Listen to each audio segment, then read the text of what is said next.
So hello friends, இது உங்கள் fin and tail aquatics. இப்போது நான் ஒரு புது கப்பி ஃபார்ம் ஆரம்பிக்க போகிறேன். இது ஒரு இன்ட்ரொடக்ஷன் தான்.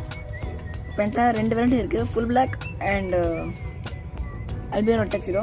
இது அதை போட்டு குட்டிங்க பெருசாக ஆனோடனே நான் உங்களுக்கு சேல் பண்ணுறேன். இதோட ஃபீமேல் கப்பெலாம் வந்து நினச்சிக்காங்க, இந்த தண்ணி அப்படி இருக்குது. இது என்னோடய பழைய ஒரு இது போட்டது, லைக் சாண்டா கிளாஸ் ஃபீமேல் போட்டது. அதில் ஆல்ரெடி ஒரு கலர் வந்திருக்கும் ஒரு கப்பிக்கு வாலில் மட்டும். ஆக்சுவலி 1.5 மாதம் கப்பி இது. இந்த வைப்பாங்க ரெட் டெக்ஸிடோ, அப்புறமா ஃபுல் பிளாக்.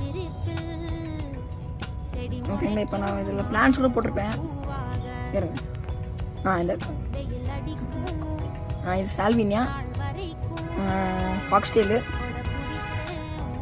அப்புறமா நம்மள்கிட்ட கப்பி கிராஸ் இருக்குது, கொஞ்சம் தான் இருக்குது. ஓகேங்களா, ஸோ இது இவ்வளோ தான்.